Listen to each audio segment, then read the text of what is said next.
Thank you, Charlie. Welcome, everybody, to our third installment, Recipe for Success, Navigating Through the Evidence-Based Strategies. Just to let you all know that we have put almost everything I think you're going to need today into the groups our groups portal on Schoology. So you will have it here as well as there. So just making sure you have everything. So Charlie, can we start with our opening? And that way we can give Liz a chance to introduce herself, grounding our statements in evidence. Maybe not our statements today, but this is how you can turn this around for your teams. And then we have the rest of the commitments that many of you have seen before. And I'm not going to read all of them. I just so much appreciate that you're all here today.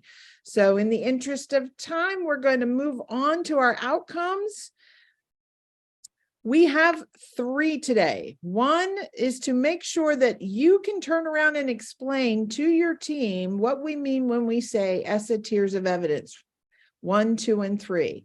We're going to help you, actually Liz is going to help you locate those evidence-based strategies that are aligned to the focus areas you've identified.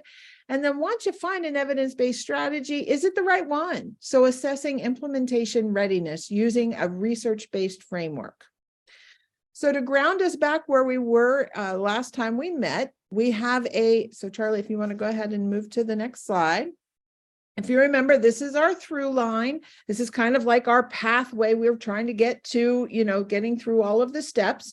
And right now we had just finished the root cause analysis. Go ahead and click, Charlie. So we're at our root cause analysis, and we're going to bring that to a close today with the EP4 that we've been talking about. We're just going to use that as our jumping off point to identify what is our priority statement, because the root cause analysis, if you remember, takes us to a place where we have to pick a solution, and we might have multiple solutions. Go ahead and click, Charlie. We might have multiple solutions, and those solutions, we're going to need to pick one and figure out why is it that solution that's going to help us. Basically, if we're going to use this, then what is it that we hope is going to happen as a result? And then finally, the evidence-based strategy part that we've talked about. Now, we have crafted, and I don't need you to go to it, Charlie, but up top there is a link to the through line. And all we're doing is we're showing you how each step of the way, the decisions we're making and the items that are getting us there. So you can take a look at that using the model that we've created for all 3 sessions. Which brings us to our our essential practice for root cause analysis. So this right now is a sample root cause analysis that Charlie and I have worked on, and we've shared with Liz, and I'm going to drop the link into the chat, because if you remember, we were talking about how can we meet the needs how can we meet the individual needs of students? And so, when we don't have multiple options for students to demonstrate what they know and can do, then we don't have a culture that supports individual learning needs. So what are some of the factors that impact that? Well, if we don't have clear targets, or we aren't thinking about the barriers they face, or if we don't have a toolkit of supports to rely on, or if we don't have time built into our instructional practice that allows us to fill in those gaps. Those are all kinds of factors that need to be functioning fully in order for us to be able to meet the needs of individual students. So why are some of those factors not working? Well, I'm going to have you kind of hone in on the yellow part, which is consideration of barriers. Are we really thinking about what are the barriers that students walk into the room not being able to do? And probably one of the biggest is the ability to access the text, whether it's reading the text, understanding the vocabulary, just being able to decode the words or to read at a fluent rate and be able to hold all the concepts in their head. And then from a toolkit perspective, do teachers know what to do when students walk in the room and can't access the text? What kind of data do we have that might be able to support this practice? Well, I think we might have the data in our system. The question is, are we using it? Are we looking at lesson plans for teachers and trying to determine, how are they planning for these barriers? Do they have anything that identifies what the achievement levels are of the students or what their reading levels are so that we know how to group them strategically, right? Are we looking at our data analysis protocols at tier 1 or at the advanced tiers in order to figure out who are the ones within our tier 1 instruction we need to be concerned about and make sure that they have access? And are they using Google Chrome extensions, lesson plans with identified components that address UDL? These are all the questions that we have in our head. So what we did is that Liz and I kind of talked through some potential solutions. And if you click on the link, there's actually more solutions than what you're seeing in the slide deck, but some potential solutions to this that we could maybe experiment with or consider are things like metacognitive logs, talking to the text, content acquisition podcasts. Well, if teachers are going to learn those strategies, how are they going to then process them and share them and work with them? So are our professional learning opportunities for teachers robust enough so that they have a way to process and explore strategies? So additional solutions might be looking at, how are we giving teachers time to process that information? Do we maybe consider instructional coaching? So that's our root cause analysis. And right now I'm going to kind of turn it over to Liz, who's now going to build the evidence piece, and then we'll bring it all together. Our priority statement: if we can build teachers' capacity to increase student access to text and vocabulary, teachers will provide students greater opportunity to demonstrate what they know and can do. So that's our problem. So I'm going to turn it over to Liz to talk about how are we going to fix this. So one of the things we think about when you're choosing an evidence-based strategy is when we're working through this process, we want to choose a strategy that addresses some of those root cause challenges. And what ends up being a really fantastic evidence-based strategy is when it might address multiple threads that you're seeing in that root cause challenge. So we know it's never just one thing, right? If we could magically say, if I just put this program into place in my school, everything would be perfect, none of us would need to be in a job, right? Like we would all be able to just see this move perfectly ahead. So what we think about is when you identify that challenge, and we started to talk through this, Tanya and I, yesterday, of what might be some of those root cause challenges that your school systems would want to address. And so one of the pieces that we started to really dive in deeply was around the adult capacity and the adult learning needs. And so I want to back us up for a moment to give you some additional capacity and to meet your learning needs too, to talk a little bit about why we use evidence so that you're able to communicate this back to your school teams. So there's four big reasons why we use evidence. One of them is that it allows us to continually learn and update our skills. And so what I mean by that is evidence is continuing to build. So anytime that we're going to select a strategy, if we're going to choose an evidence-based strategy, we should expect that additional research is going to be done on that we're going to see additional feedback loops as more and more individuals utilize that strategy. It also gives us greater reliability. We recognize that you have very limited resources. Even if you are a well-sourced school district, we've got human capital resource challenges, we've got the big one of time. And so we want to make sure whatever you're investing your time, your effort, and your human capital in has pretty much been proven to have some good results that align to your outcomes. It allows us to make better decisions, and it also allows us to feel safe enough to try some of these strategies, right? Like we're not just throwing spaghetti sauce at the wall, we're really looking at the basis of why this strategy should work in our school setting. And the fourth piece, and this is especially important when you think about things like communicating with your school boards, we want to make sure that what we're bringing up to present with our strategies is something that we can prove through some evidence that this should work in our school system, right? We want to be able to give you that language to have that additional stakeholder buy-in. You can go ahead to the next slide, please, Charlie. So what do we mean by evidence-based? So we mean by evidence-based is that this is backed by a high quality test of effectiveness in a relevant context. I don't know about all of you, but I'll tell you when I start diving into this ERC work and this evidence-based strategies work, it puts my dissertation hat back on my head. So if anyone's gone through a master's program with action research or a doctoral program, some of this is going to really resonate with you because it's things that we learned about during those systems. We also know that evidence-based shows that we have favorable outcomes. This is really important because there are some strategies that are going to have favorable outcomes in one area and not so favorable outcomes in another area.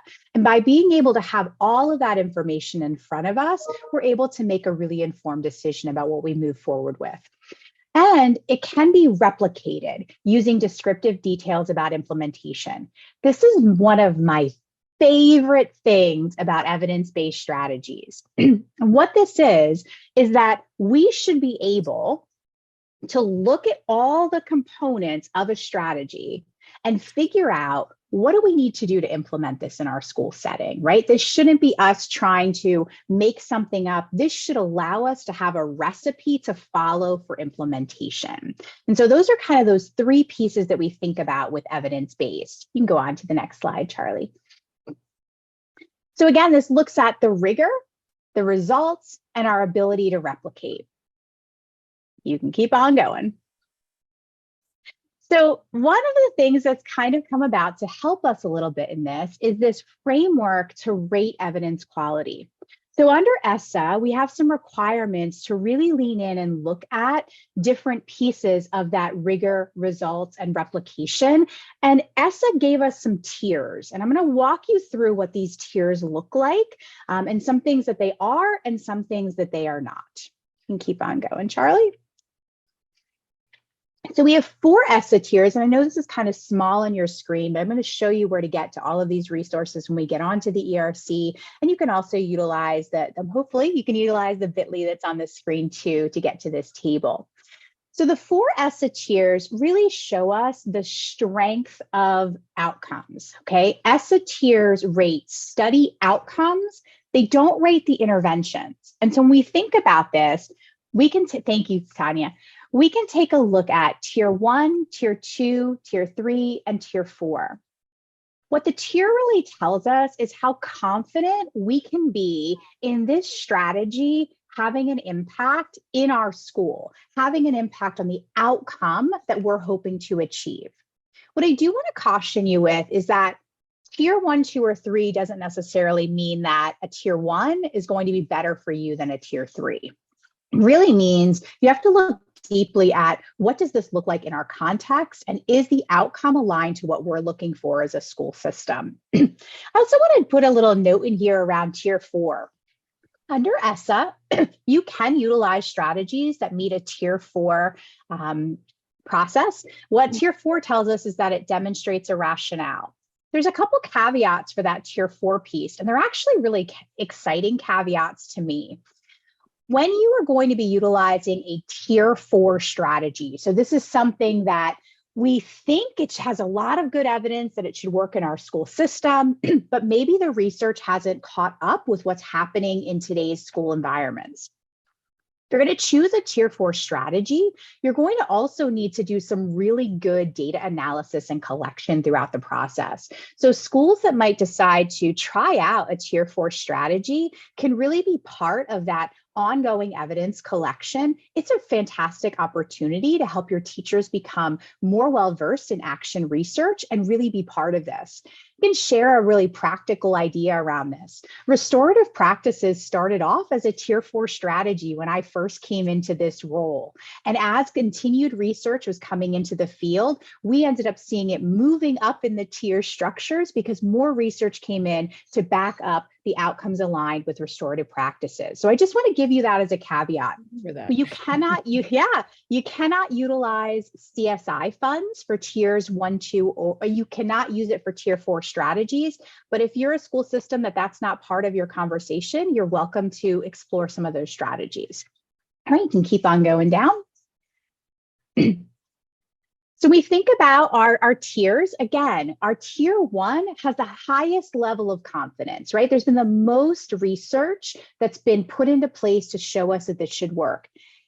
And it's also similar to your population or setting. This is a really interesting caveat, right? So we can have a strategy that meets the tier 1 requirements for the research, the tier 1 requirements for the confidence, but it might not be similar to our population and our setting. So maybe it's a strategy that's been researched in a really large urban environment, and you're coming from a rural school system. It might not meet your population or your setting. And so for you, this kind of bumps it down to a tier 2. We still have moderate results and we still have a good idea that this should work in our setting, but it may not meet the same research requirements of the tier 1. This all feels very complicated. So I'm going to show you a tool that's going to help you to navigate this a little bit more easily. You can keep on going down.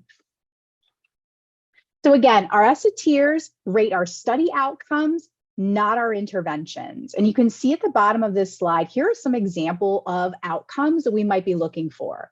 We might be looking for increased general literacy achievement, and we can find some research studies and some strategies that would allow us to hit that outcome. We can look at things like increased mathematical fluency, family engagement, and one that's going to kind of fit with our conversation today with your root cause challenge, this idea around improved teacher self-efficacy. You can go ahead, Charlie. When we think about selecting a strategy, one thing that I do want to tell you is that you have lots of options. So I'm going to show you one resource today, the Evidence Resource Center, that was designed for Pennsylvania. But I do want to let you know that there are multiple places that you can go to look for strategies.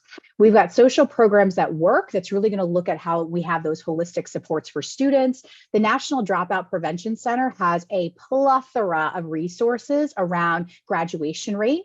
We also have the IES practice guides. They're some of my favorite resources for teachers to use because they're written in teacher-friendly language. They're written in language that can very quickly be turned over to the classroom.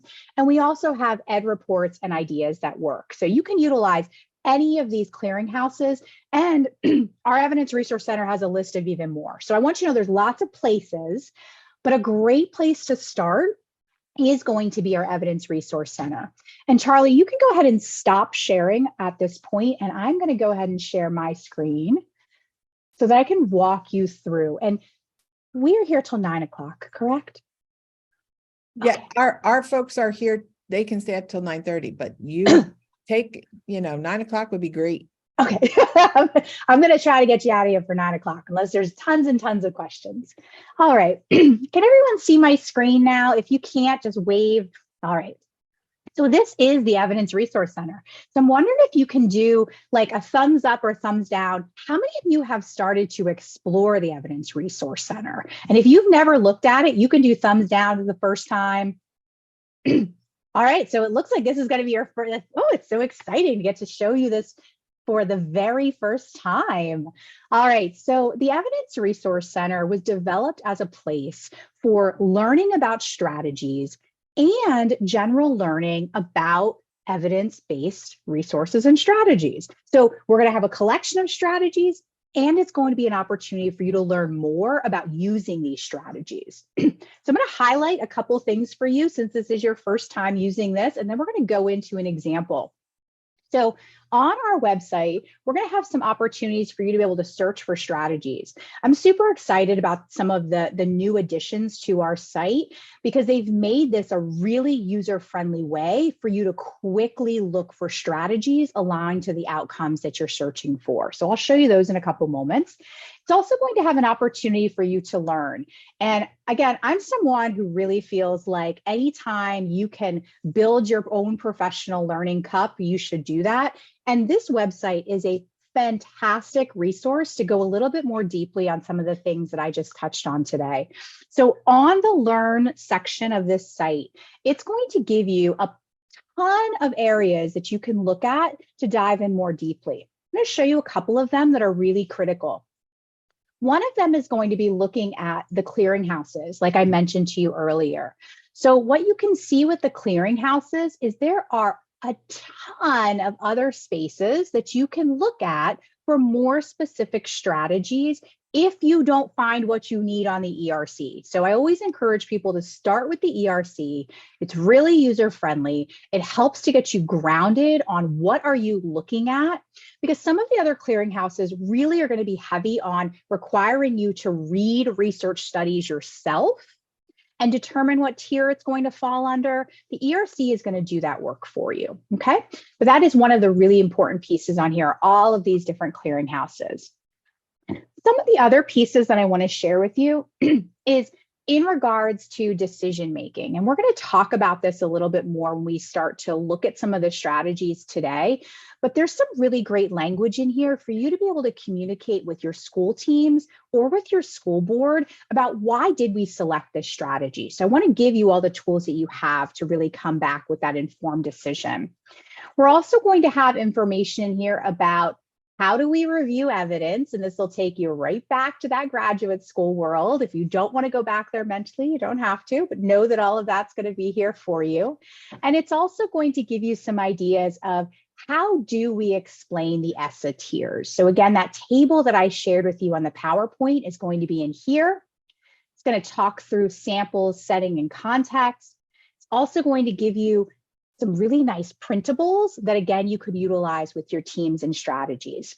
You can see down here at the bottom, there's a great resource about using those tier 4 strategies. So IES has put together a teacher's toolkit for collecting and analyzing data on instructional strategies. If you're a school that really wants to lean in deeply to this monitoring and implementation of your school improvement plans, this is a great resource to look at to help build out what some of those implementation monitoring cycles would look like.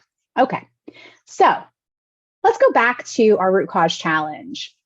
So we shared earlier, you had that priority statement around, the teachers may not necessarily have the tools that they need to meet those student needs. Does this feel like a challenge that you have in your school systems today? Is teacher professional learning something that you're seeing come up as a barrier to implementing some strategies?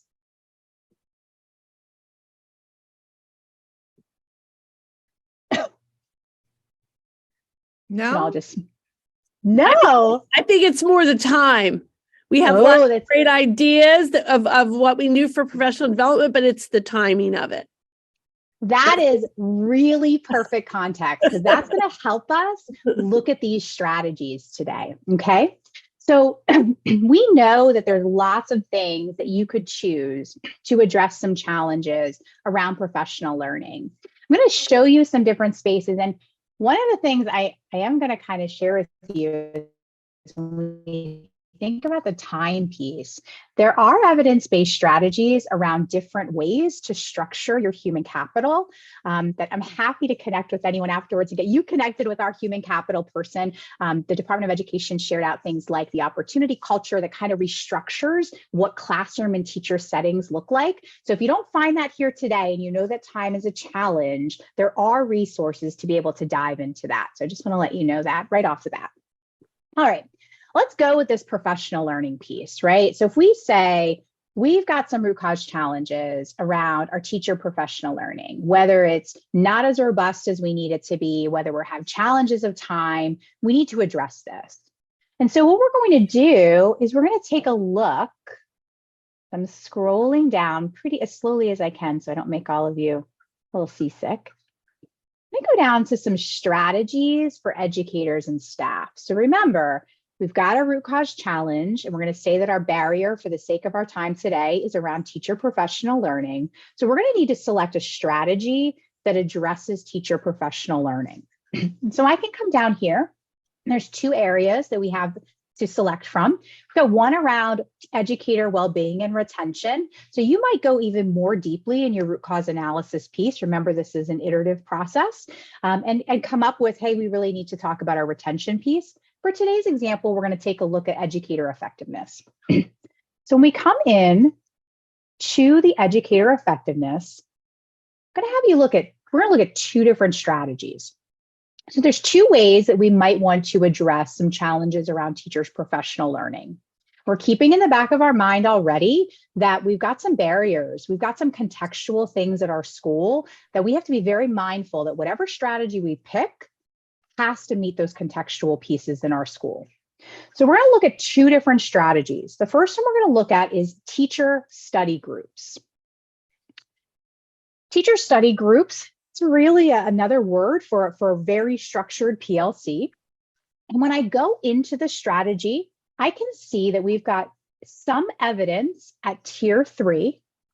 We also have other evidence layers here. Remember, we're looking at our tiers are based on outcome, not based on the strategy itself. So when I come in here, I can see a little overview of the study. I can take a look at what grade this might have been done on, where those teachers were when the study was completed. I can also take a look to see if this is going to match up to some of my challenges in my school setting. And I can take a look at whether this is urban, suburban, rural. I can also then take a look at the study summary itself. Again, we can go out and read the entire study, but the ERC is going to do some of the work for us. What it's going to do is it's going to pull out those outcomes from the study. So we can see here that for instruction, this strategy was proven at this tier 3, this promising level, that it increased teacher knowledge around vocabulary instruction, specifically around this increased instructional effectiveness. I want to point this out for you, because one of the things you're going to be doing next is you're going to select a strategy and you're going to also do some refinement of goals. And so when we're selecting a strategy and we can see what our outcomes are aligned with, we want to make sure our goals and targets are also aligned with those outcomes and goals. And this is why it's really important to have a deep understanding of the strategy in itself. I'm going to give you the example of restorative practices again. About 4 years ago, when the restorative practices was coming onto the radar pretty heavily in many of our school systems, we take a look at restorative practices in the ERC, we're going to note that there's some areas that it has really favorable outcomes. We're also going to note that there's some areas that they saw some detriments into the area. So this was specifically around some academic pieces with specific populations in the school. It's really important that we understand that so that we're selecting a strategy that matches with the outcome that we want to address. We don't want to select a strategy that has outcomes in decreasing problem behaviors and matching it up to a goal around increased math achievement. And that sounds a little bit like a silly thing that we would do, but many strategies are going to look at multiple things. So we need to get really good at understanding the specifics of these outcomes. You can see here, there are a number of areas where it's going to demonstrate a rationale for these teacher study groups. So again, this is going to be one of those spaces where if this strategy is selected, and it's fine to select it as long as you're not spending CSI money on it, you are going to want to make sure that you're collecting evidence and data along the way. We can also take a look at what the cost and budget is. The study didn't include this in this case. It's going to talk about what the staffing needs are. It's also going to tell us what technology we might need and what the professional development looks like. So here's one strategy that we might use to decide what we're going to do. We're going to take a look at another strategy. And if I'm going too quickly, please let me know, because this is a small group. Our other strategy is going to be instructional coaching. So again, this is a strategy that's going to have some impact on our professional learning. We're recognizing some root cause challenges around those professional learning needs. So let's take a look at the instructional coaching piece. The instructional coaching piece is going to come up with a lot of tier 4 ratings. Why do you think instructional coaching comes up with tier 4 ratings when we look at it in isolation?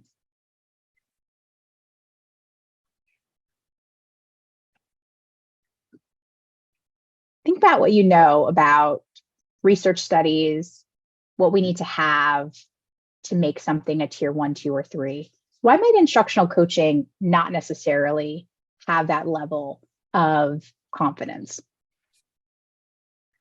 Go ahead, Tanya. I would say because it's hard to isolate instructional coaching as the sole intervention or the sole treatment for a control group. Absolutely. And that is why we don't want to say that we cannot lean into this instructional coaching piece, but we also need to keep in mind some of those limitations that come into place because of this heavy research piece. It's really hard to do research in education to begin with. And the requirements to meet that SO 1, 2, or 3 sometimes are really hard for something like instructional coaching. And so what we want to do is, if we're going to choose this as a strategy, we want to be really thoughtful about collecting data on monitoring and implementation so that we can start to help build that case for instructional coaching being effective. We're seeing it, it demonstrates a rationale, it should work in our school systems, but we haven't quite gotten there in regards to that concrete research that we need to make this a tier 1, 2, or 3. Again, you can see here, though, we've got those outcomes, right? We're going to see that this had an improvement in teachers' self-reported efficacy, competence, and confidence. So if you were going to be implementing this instructional coaching piece, I might anticipate that in your goals, you're going to see something around teacher surveys. You might see something in there around instructional walkthroughs so that you're actually seeing some of these pieces with the feedback from teachers. Again, this outcome is around self-reported. So this is a great opportunity to really hone your survey responses from your teachers. You can also see there's some outcomes in the improvement in teachers' delivery components. So again, if we're going to do this, I would anticipate that you're going to have some goals around instructional walkthroughs, right? What am I seeing in the classroom as a result of the instructional coaching? And then we're also looking at improved teacher lesson plan design. Oh, thank you. Sorry about that, Liz. That was okay. It was just a quick move on my computer. We can also see that improved teacher lesson design. So again, we'd have some goals around teacher lesson planning. This feels very different sometimes for my school leaders, where your goals tend to be like student PSSA scores, student key. This is really pushing you to think about, how do our goals help us to determine if our strategy is having an impact? And that's really what our targets should be doing for us. We should be selecting goals that can tell us, if we implement this strategy, here's what we should expect. And our studies can show us that. We use an evidence-based strategy. We can come here and see, this is what it should look like. This is how much of a change we should expect to see on a quarterly basis, on a yearly basis. And we can set some goals for that. So we've got these two strategies, right? How do we know which one is right for us? Have you ever had an opportunity to kind of dig into multiple strategies? Or let me back up a little bit. Has anyone gone through like a curriculum resource process recently? Maybe a new literacy curriculum? So what did you do? Talk to me about what that looks like. What was your process for that? Stu, do you want to speak to it, or Scott? We just went through an ELA process and we've narrowed it down to one. So we started really large and did a lot of brainstorming, a lot of looking at resources. It involved every stakeholder within our, district, as far as teachers, administrators, reading coaches. Narrowed it down to 3. And then had 2 separate occasions where they came in. The first time they did their marketing spiel. The second time we directed a lot of questions to them. And so we've narrowed it down to 1, and we are going to pilot that next school year. And throughout all those pieces, we always went back to the 5 pillars. That's what kind of drove all of our conversations. We were seeing, out of those 4 different programs, which of them were a very good fit or not so much in regards to those 5 different pillars of literacy. That's awesome. And this is going to feel very similar. And so this tool might work really well for you, and it might be something that feels redundant, but I'm going to share it out so that you have it. And it's a tool that is research-based. Charlie, if you want to go ahead and share the PowerPoint again. Not, I think I can share it on my screen. I have it somewhere. Give me 1 second, Liz. It's okay. It on my screen. I'll be happy to put it back up. Here we go. All right. So I'm What going to happens show when you you work with multiple screens? There we that go. that's happens to me all the time. You can keep on going. We're going to go down to the hexagon tool. All right. So has anyone ever seen this tool before? No, Tanya has. All right. So I really like if there are tools that are super easy for people to use, right? I don't want a toolkit that looks pretty, but is not user friendly. And one of the things that I really love about the hexagon tool is it comes with a corresponding toolkit to actually walk you through the process, and it's scripted. And sometimes having a scripted approach can be very helpful for school planning teams as they're working through this, especially if there are members of your team that might not have an educational background, right? And we want to make sure you have that increased stakeholder engagement. So having some of these scripted tools can be very helpful. It means everybody's grounded in the same language, right? Everybody's coming in with the same information that they need. The hexagon tool is from the National Implementation Research Network. We call it NERN. If you have not explored the resources that come from NERN, I'm going to highly recommend it to you. If you're planning on implementing anything in the upcoming year, they have fantastic resources about establishing implementation teams, cycles of improvement, and they all match up very nicely with the work that we're doing in Pennsylvania around continuous improvement. So just want to highlight them as a resource. The hexagon tool is going to have us look at 6 different chunks when it comes to whether something is going to fit our needs at our school. Go ahead, Charlie, you can click to the next slide, please.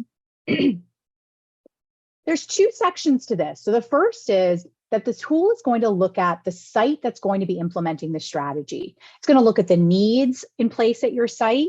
It's going to look at what's the fit. And, we think about things like some of these literacy shifts, making sure that we have a curricular resource that really fits with the culture and the values that our school system is presenting as a whole. We also want to think about that impact on other initiatives. And then the big one, I heard earlier today, this piece around time. This is a huge capacity piece, right? And so it's not going to be beneficial to select a strategy that we don't have the capacity to do in our school system. So having those really deep conversations can be very helpful. You can go ahead to the next slide, Charlie. And then it's going to look at the 3 pieces that are specific to the program or practice. It's going to look at what supports does this strategy need? What supports does this strategy bring into our system, right? If we're going to choose a new curricular resource, what supports are in place for us in regards to implementation? Is it usable, right? Is this something that we can see that it's been used in other spaces? It has a well-defined program and that it's adaptable for our context, right? We don't want to necessarily choose a program that's so narrow in focus that it feels like it's not applicable to us. And then the evidence piece. So this is the piece that comes in with the ESSA tiers, and this will walk you through that. So I think what would be helpful is if we just go in and take a look at the hexagon tool and spend some time, as long as this is okay with everybody in the room.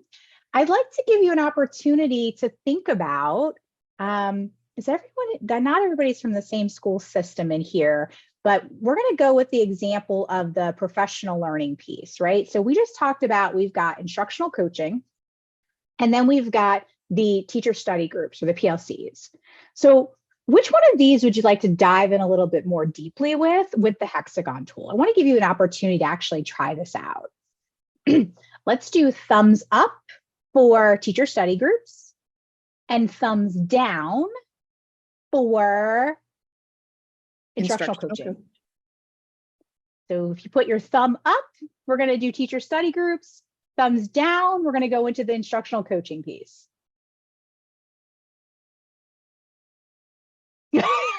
Diane, you are outvoted by the teacher study groups, and that's okay.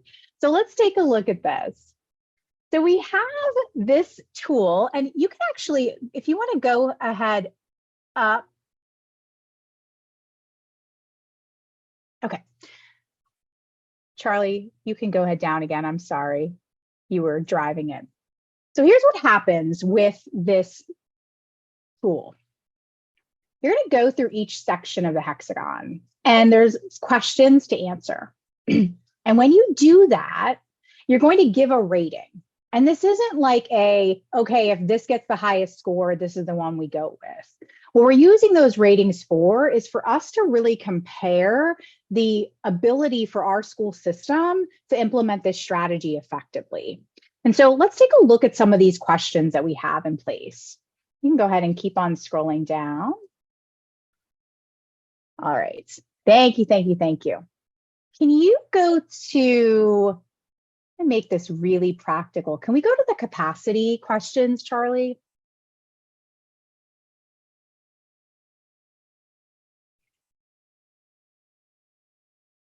Page 15, Charlie. Yep. Thank you. And you can zoom in here. So let's think about this. So if I was going to be working through this strategy, I would look at the teacher study groups and I can see what I have on the ERC, okay? I would be diving into what does it look like to implement teacher study groups? And so what I need to be able to figure out, first of all, let's take a look at this first question. Typically, how much does it cost to run the program or practice this year? Are there resources to support the cost? So I'm going to push this back for all of you.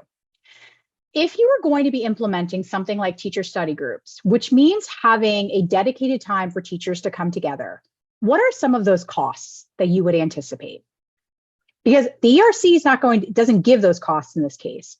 What costs would you contribute to if we're going to implement teacher study groups or PLC time?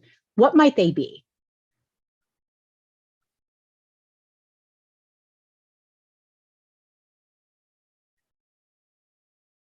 I would say if there's currently time built into the schedule, that would be an easy consideration, but what was that time currently being used for versus how might we shift it? So I guess the question is, first and foremost, do we have time in our schedule that could potentially be used for this? And what is it replacing if that's the way we go with? Because if there isn't time in the schedule to do this, then we need to either create time or try to do something after the teaching day, which would incur more costs. So those are the things that come up in my head. Yeah, absolutely. Go ahead, Diane. I guess, like, how much time are we talking about? Are we talking something weekly? Are we talking something monthly? Like, that's the other piece to put into the framework of what we do have available. So one of the cool things about, again, using evidence-based strategies is it's going to give you some numbers. And that's a really important piece, right? Because if we're going to implement anything, you're implementing a new ELA curricular resource, we want to implement it with fidelity, right? Because if the publisher says this is what you should expect, we need to make sure we're doing all the pieces to get what they're telling us we should expect, right? It's one of those big challenges we have in school systems. We tend to buy curricular resources or buy programs, but not necessarily are implementing it the way that the research has shown it's been impactful. So if I go back into the ERC, and you don't have to switch your screen or anything, Charlie, I'm just going to read out to the rest of the group. It talks about each session lasting approximately 75 minutes. And that, according to this research study, the sessions were conducted either before or after school. Now, what I always suggest, there's only one study in here. If I really wanted to implement teacher study groups at my school, again, I'm going to use the ERC as my jumping off point. But I'm going to go, and especially if you have some school improvement facilitators or IU partners, there's some really great people to say, hey, we're thinking about implementing this strategy. Can you help us walk through what this really looks like? And there are fantastic resources to help you gather more information and data around what it takes to really implement this effectively. So for the sake of our time today, though, this study says 75 minutes. It's a 4-step recursive process, and it's happening before or after the school day. So that would be, when we think about how much time, that's a pretty big chunk of time for each of these teacher study groups, according to this research study.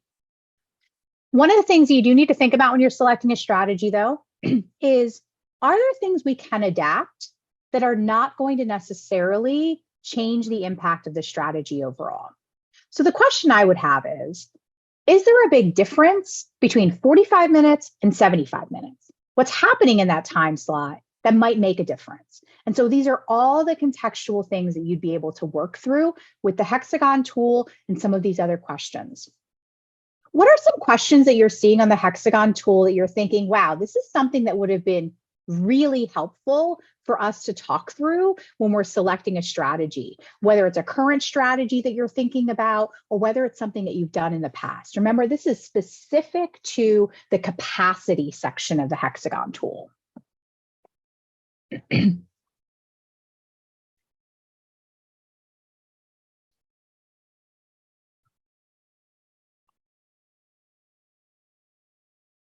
Liz, when I'm looking at this, I think the one piece that I'm most drawn to just at the questions that are on the screen is number 5, the administrative practices that need to be developed, or I'm sorry, not that one. Number 8. It started with what administrative, and I looked at the wrong one. But the policies or procedures that might need to be adjusted. I know for some of the schools in ATSI that I support right now, that's a big question that keeps coming up in terms of, number one, do we have district buy-in to support us with certain evidence-based strategies that may or may not cost money or may not increase time away from instruction in order for us to meet as a team, aka something like PBIS. So I was automatically drawn to number 8 because of that, in terms of, are those, what are those conversations that might need to be had, and what is the buy-in potentially from the district or even from the board to revisit those policies or procedures and make adjustments in order to support the implementation of that evidence-based strategy. Charlie, this is a huge thing. And one of the pieces I want to highlight is that if you choose to use this tool, as you're going through this process, you're going to be asking these questions and starting to answer these questions. What's really helpful then is that if you would choose to implement teacher study groups, and that's the direction you're going to go in, you will have had these conversations about what is this going to take to effectively implement this at our school. And so we're recognizing that, maybe in the research, there's 5 steps, right? But our action plan might actually be 25 steps, because perhaps we need to spend some really solid time developing our administrators, shifting some of those policies and practices that are very technical in nature in order to implement this strategy. So one of the things that I do want to encourage, that if you're a team that's going to try out the Hexagon tool, have a really solid note taker during these conversations, because what you just talked about, Charlie, are things that we would absolutely want to make sure are showing up in our action plans, and that we're really being very thoughtful about, so that we're setting the stage for effective implementation before we push everything out to everybody, right? So we're mapping out, if I know that the administrative policies and procedures may need to shift, I want to build some of that into my action plan. I want to think about, what do I need to do to set the stage for effective work here? Okay. So I know that I could go through this whole tool with you, and I don't think I need to. You are all very capable of reading through this, but I do want to open up an opportunity, and you don't have to share out the rest of my slides. I just want to know if there were any questions that the group brought with them today in regards to evidence-based strategies or the ERC, or perhaps using the Hexagon tool, that I could help with today or follow up with later.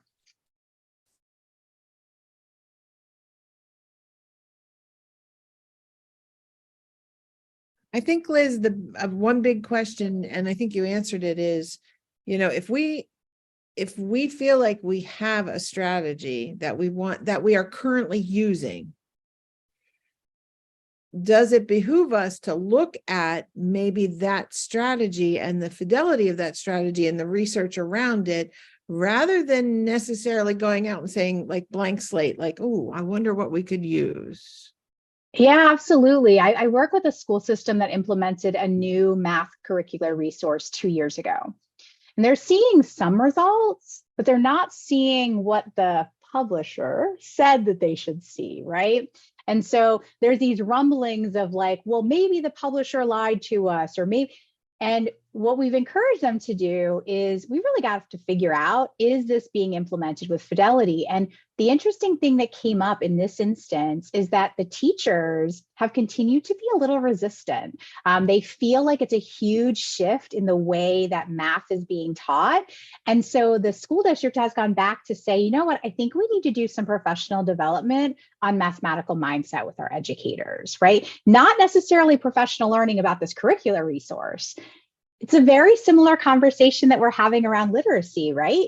This shift to structured literacy, it feels really uncomfortable for a lot of educators, right? It may not have been the way that we were brought up in the teaching of reading. And so having those conversations that, yes, having professional learning around implementation of a resource is very important, and I would never discount that. But sometimes you need to take about 2 steps back and say, what do I need to have in place ahead of time so that implementing this strategy is going to be really effective?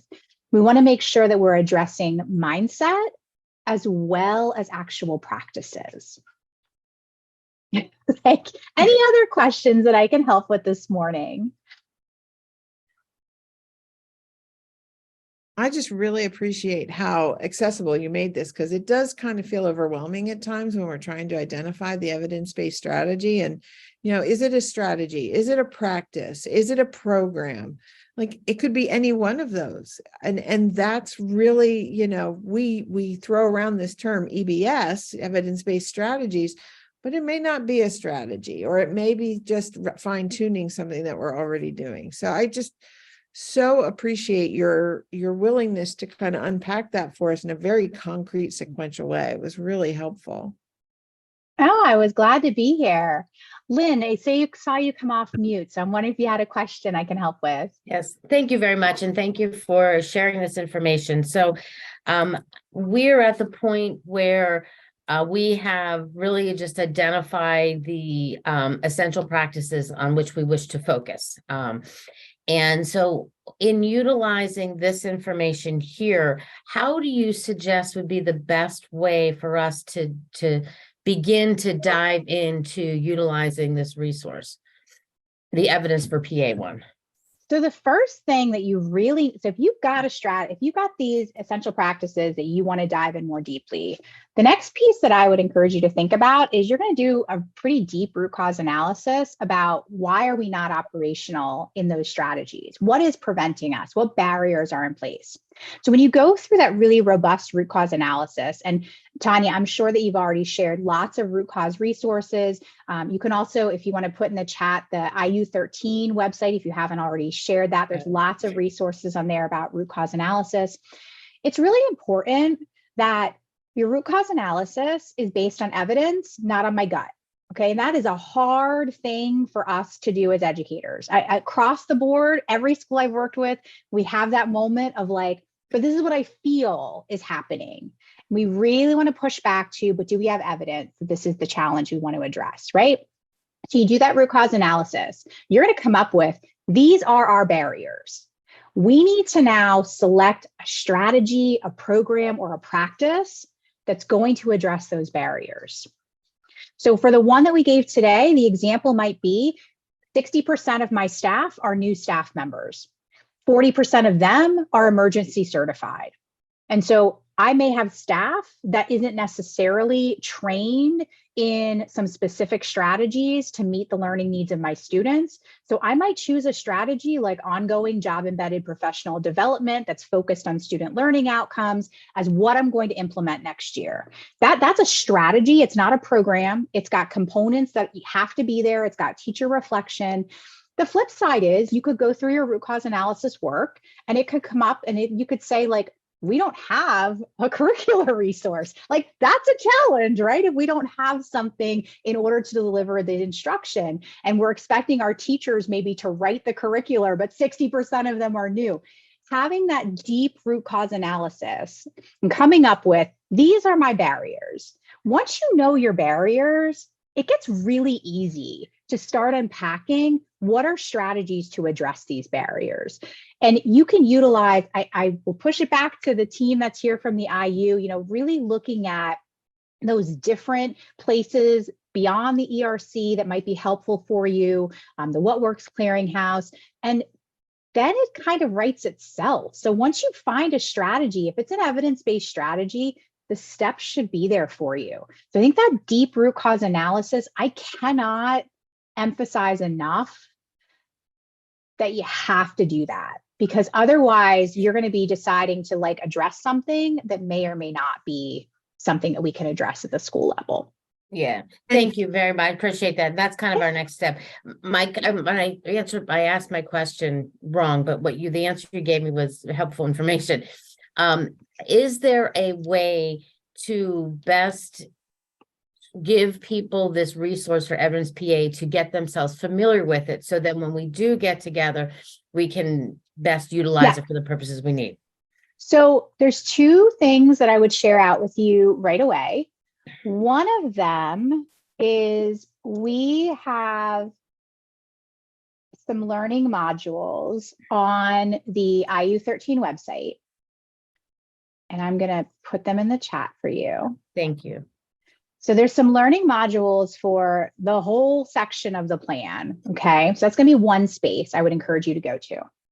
The other place that I would encourage you to go to is to have them explore the Learn section of the ERC website. And I'll put that in the chat for you too. There are so many solid resources on that ERC site that if someone's really interested in walking through this, you can go in and just get really deep on what does the ERC offer. Another resource that can be really helpful for you if you want to learn about, there is,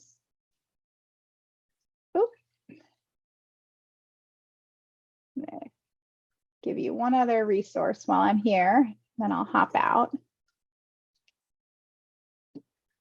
Okay, so if you go onto the What Works Clearinghouse practice guide, and Tanya, I might have to share this link out to you later on because it's not coming up with for right now, but the What Works Clearinghouse through IES has some additional resources that you could share out with your staff. And so there's some videos about like, what does the ESSA tiers mean? Why would I want to use this? So you can complement what you're getting from the ERC along with what you can find on here. Yeah, you can go through. So the piece that says how the What Works Clearinghouse reviews studies, it's actually has some nice resources for teachers to be able to look at to see like, what does it mean to be evidence-based? What does this research look like? So the two resources together can be very helpful for you. Thank you very much. I think the webinar link that you shared in the at the IU13 site, right down here where we talk about, let's see, I had the wrong one. There's actually, I think the link that you had shared, there's actually a module on root cause analysis that I wanted to highlight. It is under Assess needs. Yep, right here. So this is the root cause analysis module that might be, that might be helpful for you to just maybe have the folks who are going to do the process watch before you then have everybody engage in it. So that might be an option. I don't know how long it is. They're pretty short. And Lynn, Yeah. if you have parents and community members that are part of your steering committee, these modules are really nice to share with them. So sharing the modules and then giving them the offer to do some feedback and conversation afterwards. You know, sometimes we take for granted that everybody at the table is speaking the same language when it comes to acronyms and all of that.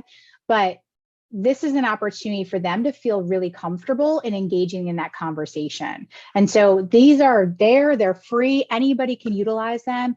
And I think they're very helpful to just have everybody at the same page when you're coming together to work through the process. Thank you.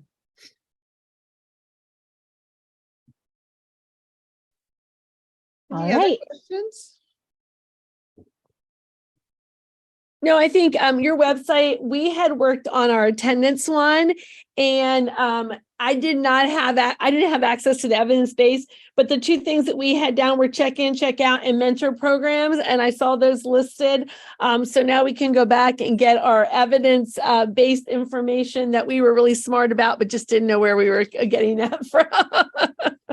And Diane, I can also highlight Attendance Works is a national organization.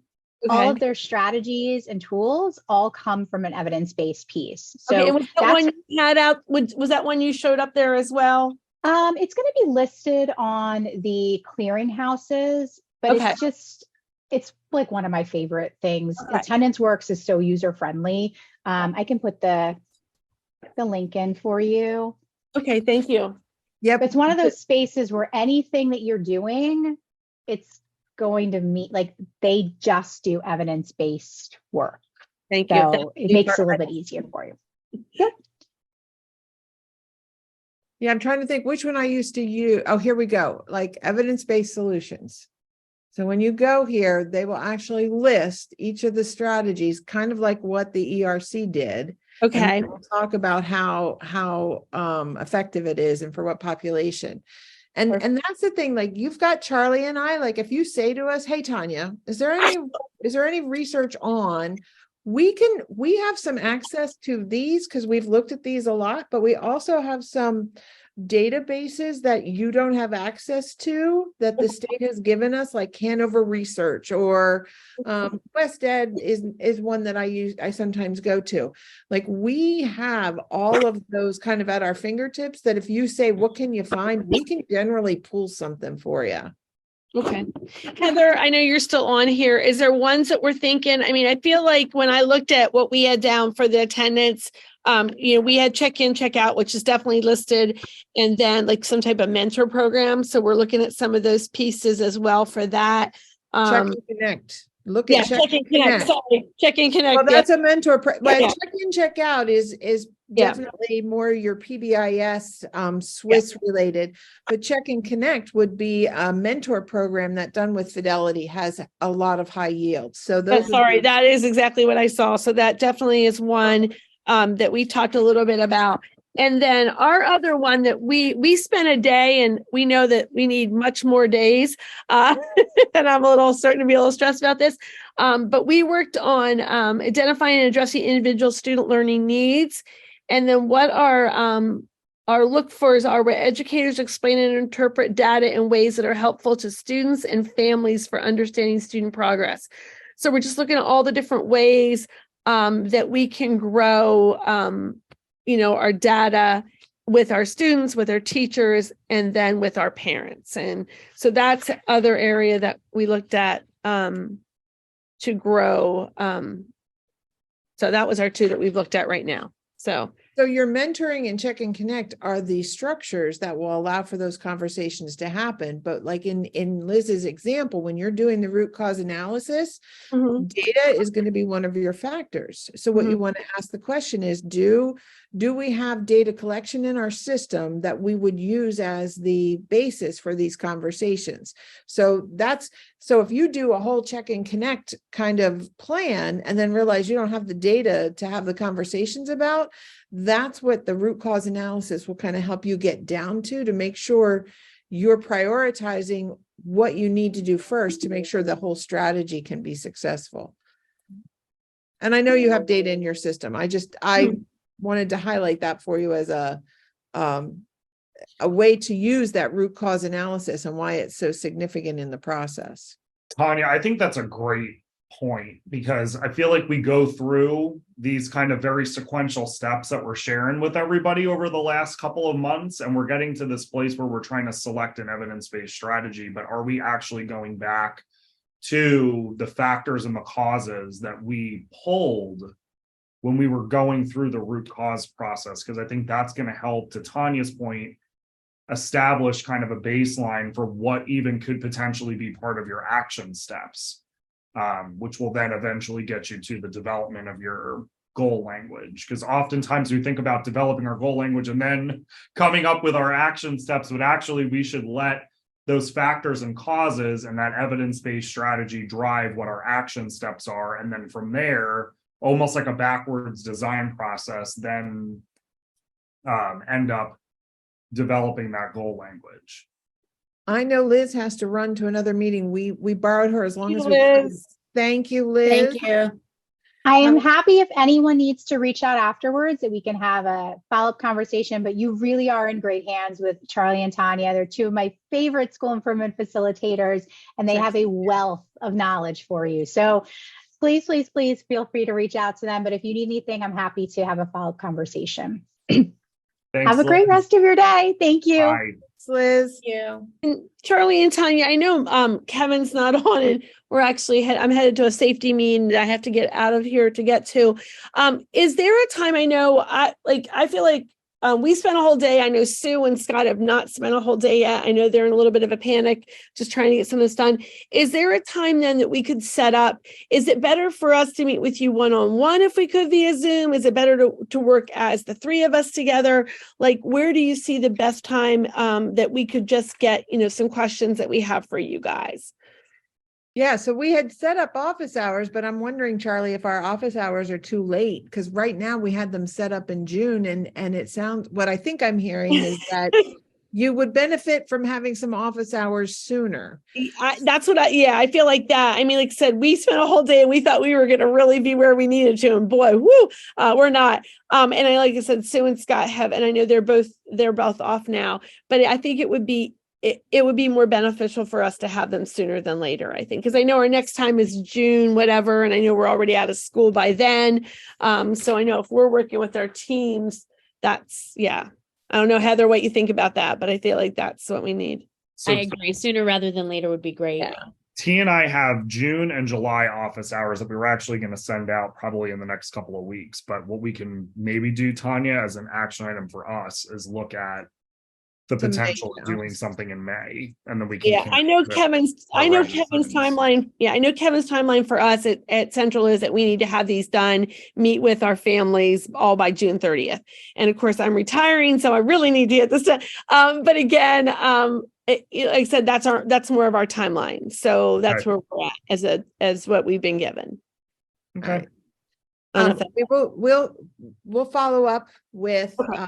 we'll look at our calendars and throw out some office hours that he and I can either do together or separate to increase the flexibility. Yeah. Would I that know be like 6 a.m. or midnight? Which one?